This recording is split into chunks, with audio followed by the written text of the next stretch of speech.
Рада приветствовать всех любителей вязания. В этом видео хочу показать вам вот такой узор. Узор очень простой, подойдет для начинающих мастеров, но с небольшой изюминкой, о которой я расскажу в своем мастер-классе.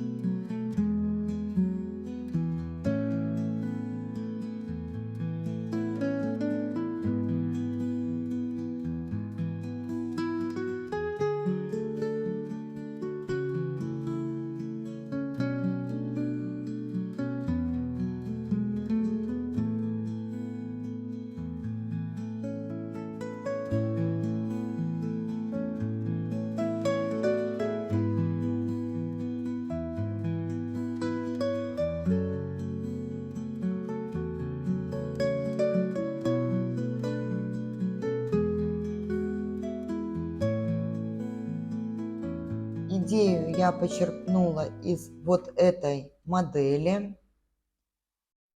Фото не очень четкое, поэтому я прикреплю схему, как я увидела этот узор и по которой я вязала данный образец. Для удобства я за кадром перенесу вязание на другие спицы, которыми мне более удобно вязать, и включусь снова. Итак, я перенесла вязание на другие спицы, довязала до первого ряда и сейчас начнем. Хочу начать с особенности этого узора. Она заключается в том, что в каждом ряду разное количество петель. И раппорт узора составляет 17 петель. Но в первом ряду раппорт 11 петель, в третьем 13 и так далее до 17. Поэтому набирать нужно из расчета 11 петель, ширина узора. Высоту узор составляет 8 рядов. Первый ряд. Кромочная, 1 лицевая, накид. Далее 10 лицевых. 2, 3, 4, 5, 6, 7, 8, 9 и 10. Далее идет накид. Это конец нашего раппорта в первом ряду. То есть мы его начинаем с 1 лицевой, далее накид 10 лицевых и заканчиваем его накидом. И повторяем опять лицевая, накид, 10 лицевых. И так то количество раппортов провязываем, которое нужно для вашего изделия.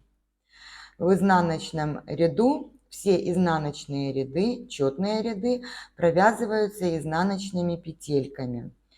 Поэтому встретимся с вами, когда буду провязывать третий ряд этого узора.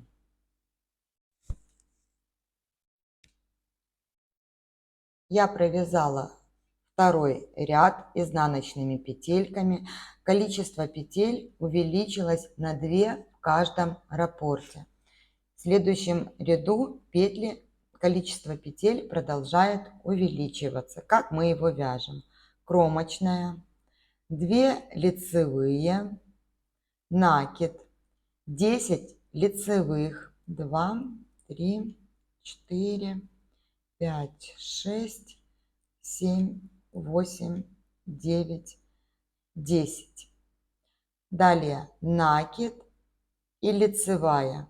Это конец раппорта в третьем ряду. И провязываем дальше. В полотне получается у нас между накидами в третьем ряду 3 лицевые петли. Четвертый ряд провязывается также изнаночными петельками.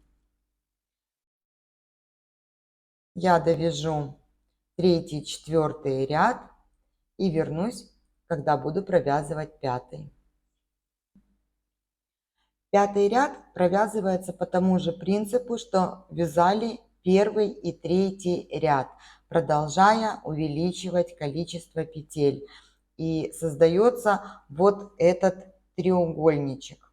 Вот это все добавленные петельки. Итак, 5-й ряд кромочная, 3 лицевые, накид и 10 лицевых петель. 8, 9, 10. Далее накид, 2 лицевые. Это конец раппорта в 5-м ряду. И по этому принципу вяжем до конца ряда. 6-й ряд также провязывается изнаночными петельками. Итак, я провязала 6 рядов узора. В каждом лицевом ряду увеличивалось количество петель на 2 в каждом раппорте. 7-й ряд отличается от предыдущих лицевых рядов. Здесь мы будем убавлять эти лишние петельки.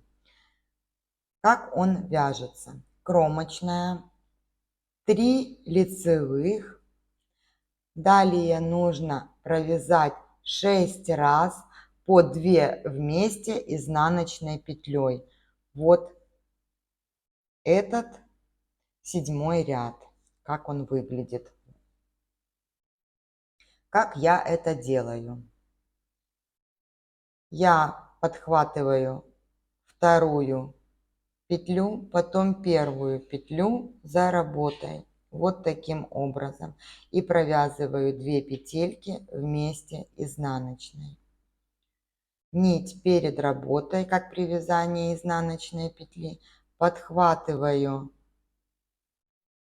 2-ю, потом 1-ю петлю. Можно это делать другим образом. Это мы снимаем 2 петельки и их переворачиваем и возвращаем на спицу и провязываем вот таким образом. Здесь более понятно, то есть петельки переворачиваем передней долькой к себе и провязываем как 2 вместе. Возможно, кому-то будет так удобнее. Мне же удобнее провязывать вот таким образом. Но мешать тот и тот, смешивать способ я не рекомендую, потому что в вязании они будут выглядеть по-разному. Вот посмотрите, вот 2 петельки, которые я переворачивали. Они смотрятся как изнаночная утолщенная петля. А вот петельки, которые я провязывала своим способом. Вот они. Здесь идет как бы вот такая еще дополнительная ниточка. Это долька 1-й петли. Вот так она выглядит. Ну, здесь кому как нравится, и смотря из какой вы пряжи провязываете свое изделие, поэтому можно пользоваться разными способами провязывания 2 изнаночных вместе. Вот как у меня они смотрятся. Вот. А вот как смотрятся, просто для сравнения еще раз показываю. Далее идет 3 лицевые, и это конец раппорта. Вот. Здесь я распускать не буду, для наглядности просто оставлю.